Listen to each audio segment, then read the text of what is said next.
देर रात एक खूबसूरत युवा हिंदू लड़की इमाम साहब के कमरे में आई। आगे जो हुआ उसे जानकर आपके रोंगटे खड़े हो जाएंगे। प्राचीन शहर के एक छोर पर एक विशाल मस्जिद और उसके बगल में इमाम साहब का घर है।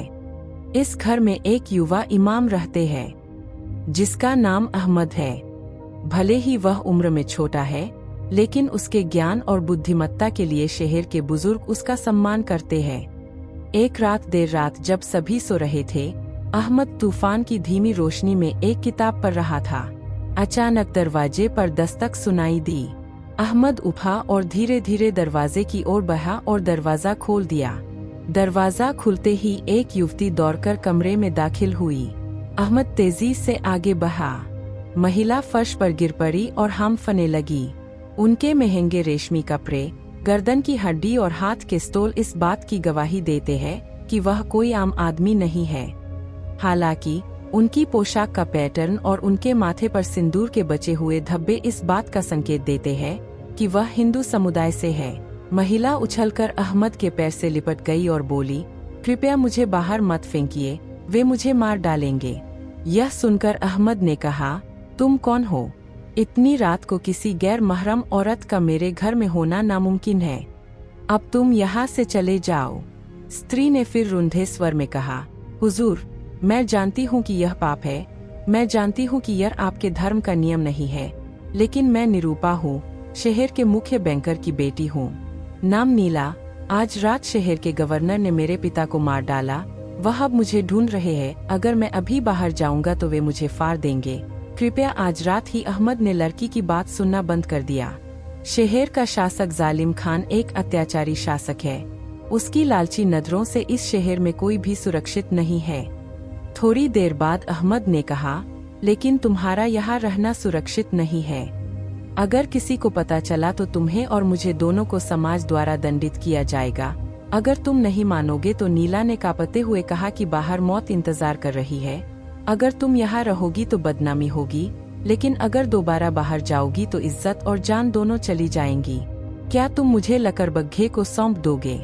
यह सुनकर युवा अहमद का माथा चिंता से भर गया। एक ओर जहाँ सख्त धार्मिक नियम और सामाजिक मानदंड है, वहीं दूसरी ओर महिला की अस्मिता और जिंदगी खतरे में है। सुरक्षा इस्लाम असहायों की सेवा को अत्यधिक महत्व देता है, लेकिन संदर्भ बहुत जटिल है। इसलिए अहमद ने त्वरित निर्णय लिया, चाहे कुछ भी हो, वह सहयोग करेंगे। उसने दरवाजा जोर से बंद कर दिया और लकड़ी की मोटी कुंडी उठा ली। फिर उसने नीला से कहा, सुनो, मैं तुम्हें आश्रय दे रहा हूँ, लेकिन शर्तें हैं। आपको फज्र अजान से पहले यहाँ से निकलना होगा, और जब तक मैं इस कमरे में हूँ, आप स्क्रीन के उस कोने में छुपे रहें। आगे आना न भूलें। यह सुनकर नीला ने कृतज्ञतापूर्वक सिर हिलाया। फिर वह जल्दी से गया और कमरे के कोने में लगे एक पुराने पर्दे के पीछे छिप गया। तभी अहमद फिर अपनी किताब के सामने बैठ गया, लेकिन उनका ध्यान अब किताब पर नहीं है। उसके कान बाहरी ध्वनियों पर टिके हुए हैं। ऐसे ही 10 मिनट बीत गए। तभी घोड़ों की टापों की आवाज सुनाई दी। कई घोड़े। इससे अहमद की छाती कांप उठी। जालिम खान की सेना आ पहुंची है। वह बाहर से कह रहा था, इमाम साहब, दरवाजा खोलो। अहमद ने शांत रहने की कोशिश की और उठकर दरवाजे के पास गया, लेकिन दरवाजा नहीं खोला। उसने अंदर से कहा, इतनी रात को भगवान के घर में क्या चाहते हो? तभी एक जनरल ने बाहर से चिल्लाकर कहा, हम शासक की प्रजा है। मुझे समाचार मिला कि एक विधर्मी कन्या भागकर यहाँ आ गई है। किसी ने उसे मस्जिद में घुसते हुए देख लिया। दरवाजा खोलो, हम जांच करेंगे। यह सुनकर अहमद ने ऊंची आवाज में कहा, यह एक मस्जिद है। भगवान का घर में कोई अपराधी या भगोड़ा नहीं है। मैं प्रार्थना करता हूँ कि आप परेशान न हो। यह सुनकर सेनापति हंसा और बोला, इबादत बाद में होगी।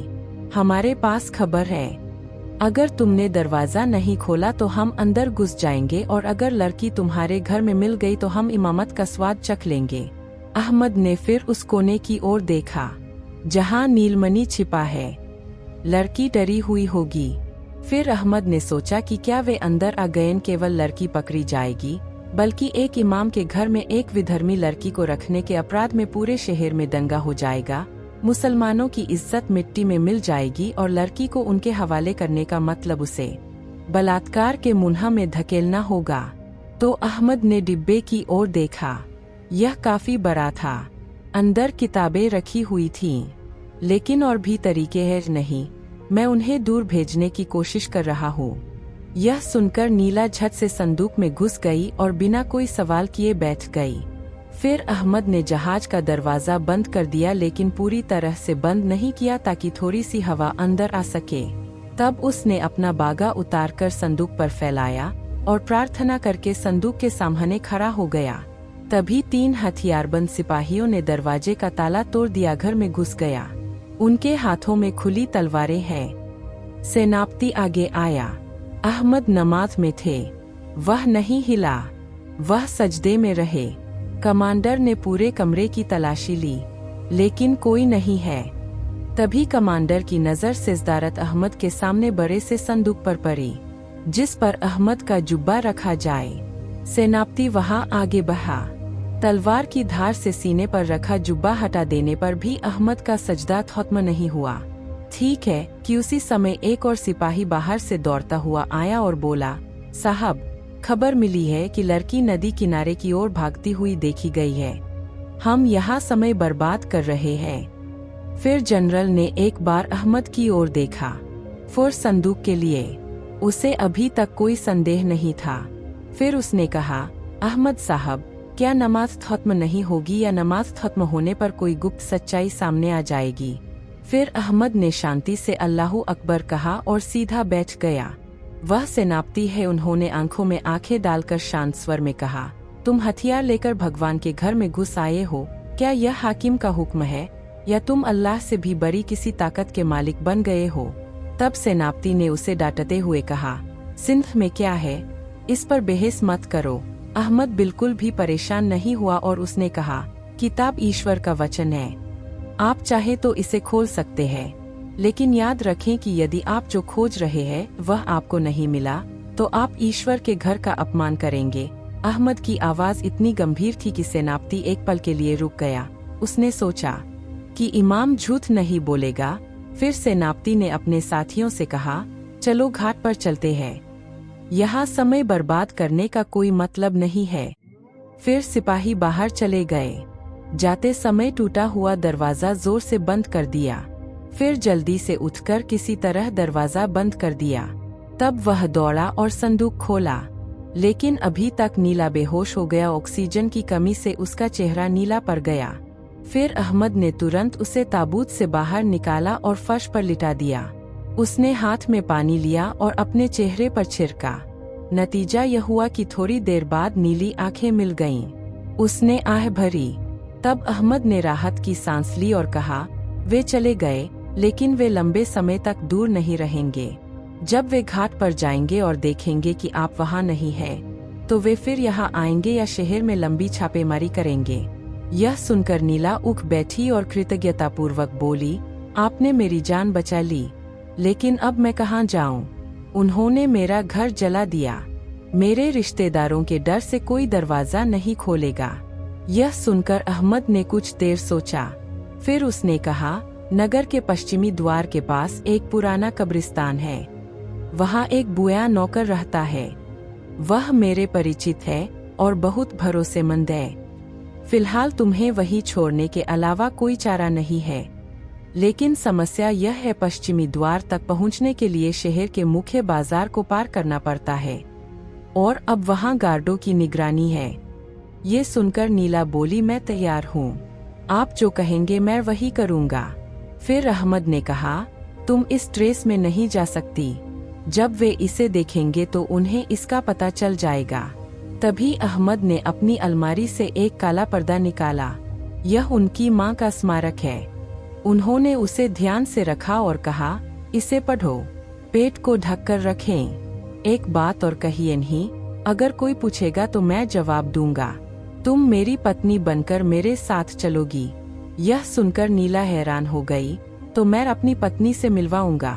तब अहमद ने कहा, हाँ, और कोई रास्ता नहीं।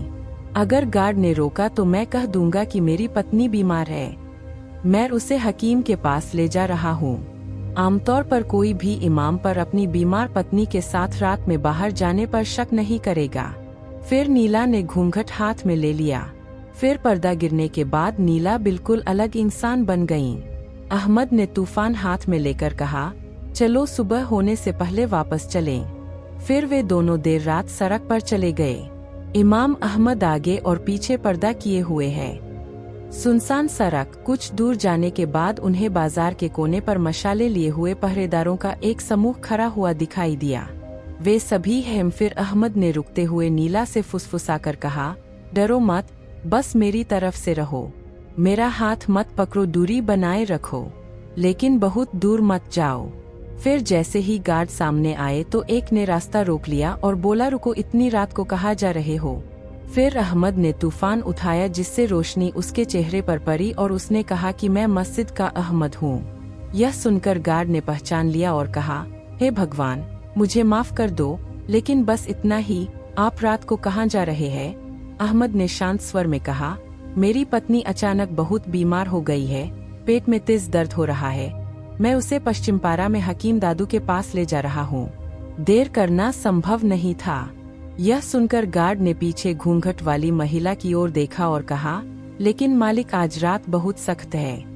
बीमार पत्नी प्रतिवादी, चलिए, देरी से दुर्घटना हो सकती है। तभी दूसरा गार्ड आगे आया और बोला, हुजूर को जाने दीजिए, वह अब झूठ नहीं बोलेगा। साथ ही वो लड़की हिंदू है और ये हुजूर की बीवी है जो सड़क छोड़ देता है। इतना कहकर गार्ड पीछे खड़े हो गए। अहमद फिर आगे बढ़ा। नीला भी उसके पीछे चली गई। उनके दिल अब भी तेजी से धड़क रहे हैं। थोड़ी देर बाद दूसरा गेट आया। वहाँ कालू नाम का एक बहुत बड़ा काला जल्लाद खड़ा था। काले लोगों की गनत खुशी से बता सकती है कि कौन आपका है और कौन आपके पीछे है। कालू ने उन्हें दूर से आते हुए देख लिया, इसलिए उसने अपनी बड़ी कुल्हाड़ी जमीन पर पटक दी और चिल्लाया, रुको। अहमद रुक गया। इस आदमी को अतिरंजित नहीं किया जा सकता। फिर कालू ने नीला का इंतजार किया। वह नीला के पास आया और एक गहरी सांस ली। फिर उसने कर्कश आवाज में कहा, इस औरत के शरीर से रेशमी कपड़ा हटा दुआ रहा है। बेचारे इमाम की पत्नी रेशमी कपड़े नहीं पहनती और हुजूर की बीवी के पास सोने की पायल नहीं है। यह सुनकर कालू मुस्कुराया और बोला, ऐसा ही होगा। यह कहकर उसने कुल्हाड़ी घुमा दी। उसी समय अंधेरे से एक तीर निकला और कालू के हाथ में लगा। परिणामस्वरूप कुल्हाड़ी गिर गई। तभी अंधेरे से एक परिचित आवाज आई, भागो सर। नतीजा यह हुआ कि अहमद और नीला बिना एक पल भी देर किए गेट के बगल वाली छोटी सुरंग की ओर भाग गए। फिर वे सुरंग के रास्ते शहर से बाहर चले गए। वह अड्डे की ओर भागा। वे अंधेरे में ठोकर खा रहे हैं। नीला को सांस लेने में दिक्कत हो रही है। घूंघट स्वयं शरीर पर लपेटा हुआ एक भारी रेशमी कपड़ा है। उनके लिए दौड़ना मुश्किल हो गया है, लेकिन रुकने का कोई उपाय नहीं है। पृष्ठभूमि में मशालों की रोशनी और सैनिकों की चीखें सुनाई दे रही है। फिर कब्रिस्तान की चहारदीवारी के पास पहुंचकर वे रुक गए। यह स्थान बस्ती से काफी दूर है। प्राचीन झोपड़ों के जंगल से घिरा हुआ। एक जगह दीवार का टूटा हुआ हिस्सा उन्होंने कब्रिस्तान में प्रवेश किया। कब्रिस्तान का वातावरण सैकड़ों साल पुरानी कब्रों से घिरा हुआ है।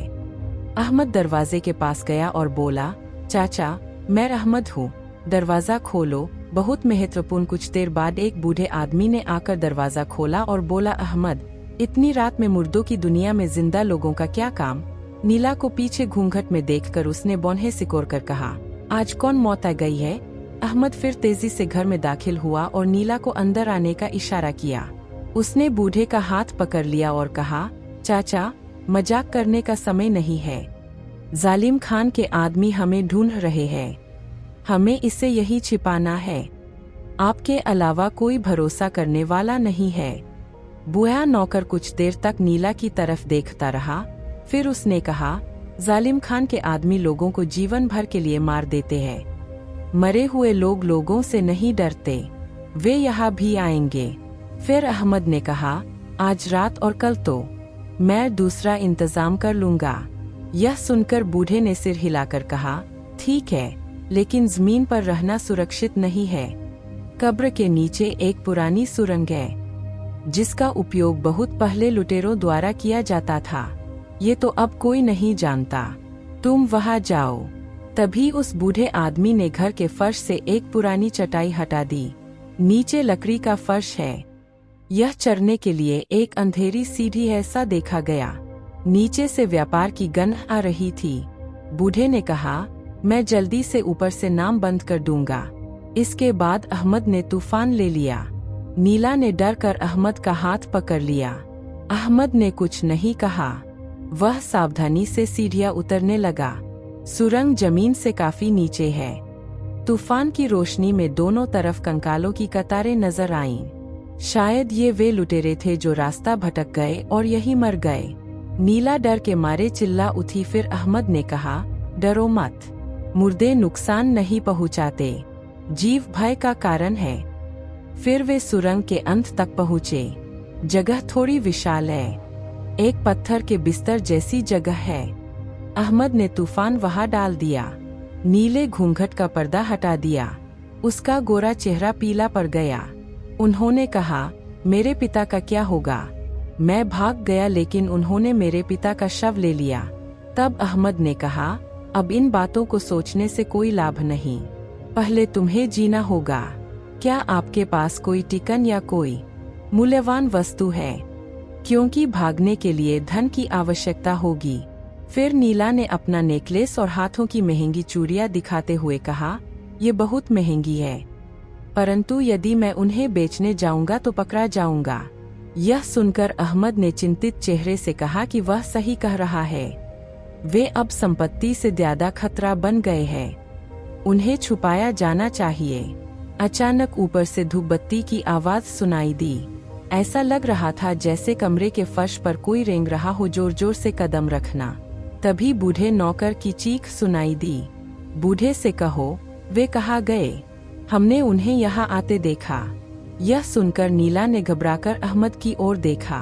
अहमद ने उसके होठों पर अपनी उंगलियां रख दी और उसे चुप रहने को कहा। वे सांस रोककर इंतजार करते रहे। अचानक ऊपर से एक भारी आवाज आई। मैंने पूरा घर खोजा लेकिन कहीं नहीं। ऐसा लगता है कि वह जंगल में भाग गया है। ऐसे ही 1 घंटे के बाद सब शांत हो गया। अहमद ने कहा, हमें यहाँ से निकलना होगा, लेकिन जिस तरह से मैं आया था उस तरह से नहीं। सुरंग के अंत में एक दीवार ढीली चट्टान की प्रतीत होती थी। अहमद ने धक्का दिया तो एक पत्थर सरक गया। फिर वह और नीला मिलकर पत्थर हटाने लगे। पत्थर हटाने के बाद दूसरी तरफ एक और अंधेरा रास्ता नजर आया, लेकिन हवा उधर से आ रही है। इसका मतलब यह बाहर चला जाता है। तो अहमद ने कहा, चलो इधर चलते हैं। फिर वे उस नई राह पर चल पड़े। रास्ता धीरे धीरे ऊपर की ओर चढ़ता जाता है। काफी दूर चलने के बाद वे एक झाड़ी के पीछे से निकले, लेकिन नदी के घाट पर जाने से पहले एक छाया ने उनका रास्ता रोक लिया। छाया झाड़ियों के पीछे से निकली। उनके हाथ में धनुष काले कपड़े से ढका हुआ है। उन्होंने कहा, मुझे पता था कि तुम ऐसे ही निकलोगे। लेकिन आवाज महिला थी। अहमद सतर्क हो गया। आप कौन हैं? क्या आपने वह तीर द्वार पर मारा था? फिर छाया मूर्ति ने चेहरे का कपड़ा हटा दिया। एक भावुक युवा महिला। उसने आंखों में तेज दृष्टि डालकर कहा, मेरा नाम सारा है। मैं जालिम खान के महल में काम करता हूँ, लेकिन मैं एक विद्रोही जासूस हूँ। नीला देवी को बचाना मेरा कर्तव्य है। यह सुनकर नीला हैरान रह गई। तुम मुझे जानते हो? तब सारा ने कहा, आपके पिता ने हमारी बहुत मदद की। उनकी मौत की खबर सुनकर मैं बाहर आ गया। इमाम साहब, आपने बहुत जोखिम उठाया है। अब ये मेरी जिम्मेदारी है। यह सुनकर अहमद ने कहा, तुम यह काम अकेले नहीं कर सकते। जालिम खान के भेड़िए आपको सूंघ लेंगे। नदी पार करना आसान नहीं होगा। सारा ने तब कहा कि नदी पार करने के लिए नावें तैयार है, लेकिन समस्या कहीं और है। फिर सारा ने अपनी जेब से एक नक्शा निकाला और उसे दिखाया कि शहर के उत्तर में एक पुरानी कहावत है कि एक कुआं है और नदी के नीचे एक गुप्त जल निकासी प्रणाली है। जिसके माध्यम से हम सीधे नदी के पार किले तक नहीं पहुंच सकते हैं, लेकिन हम जंगल के माध्यम से चल सकते हैं। लेकिन रास्ता खतरनाक है और सांपों और मगरमच्छों से भरा है। तब नीला ने कहा कि मैं अब और नहीं कर सकती, मेरे पैर अब नहीं चल रहे हैं। फिर अहमद उन्होंने कहा कि रुकने का समय नहीं है, चलो वानी की मिल पर चलते हैं। फिर वे तीनों अंधेरे के रास्ते उत्तर की ओर चल, लेकिन उन्हें नहीं पता था कि कालू उनका पीछा कर रहा है। द्वार पर एक तीर उन्हें लगा, लेकिन उन्होंने हार नहीं मानी। वह खुशी खुशी खून से सने हाथ और कुत्ते की तरह सूंघते हुए उनके पीछे चला गया, और उसके साथ 10 अन्य भयंकर योद्धा भी है। तब उन्हें दैवज्ञ के बुलावे तक पहुंचने का समय हो गया। प्रार्थना के लिए पुकार की आवाज दूर तक सुनाई देती है। अहमद का दिमाग चकरा गया। आज वह अपनी मस्जिद में फज्र की नमाज नहीं पढ़ा सका, शायद फिर कभी नहीं पढ़ा पाएगा। लेकिन पुरानी कहावत है कि चक्की बड़े बड़े पत्थरों से बनी होती है और नदी में काला गंदा पानी गिर रहा है। तब सारा ने कहा कि हमें इस गंदे पानी से होकर जाना होगा, लेकिन नीला ने घृणा से मुंह बनाया, लेकिन कुछ नहीं कहा। फिर वे नीचे जाने लगे। पानी कमर तक गहरा था और बदबू आ रही थी। अचानक उनके पीछे कालू की सेना का जोर से शोर हुआ। नाहिजी ने चिल्लाकर कहा, शैतान के बच्चों, क्या तुम्हें लगता है कि तुम बच सकते हो? इतना कहकर सिपाही उन्हें घेरने लगे। सामने नदी दोनों तरफ से बंद है। फिर अहमद ने सना से कहा, तुम नाले में घुस जाओ, मैं उन्हें रोक रहा हूँ। यह सुनकर सारा ने कहा, असंभव, तुम मर जाओगे। तब अहमद ने हंसते हुए कहा, इमाम का काम केवल नमाज पढ़ाना नहीं है, बल्कि अत्याचारियों के सामने खड़ा होना है। आप जाएं। प्रिय मित्रों, एपिसोड आज से अभी तक ऐसा ही है। अगर आप अगला एपिसोड देखना चाहते हैं तो वीडियो को लाइक करें और कमेंट बॉक्स में हमें बताएं। अच्छे से रहो।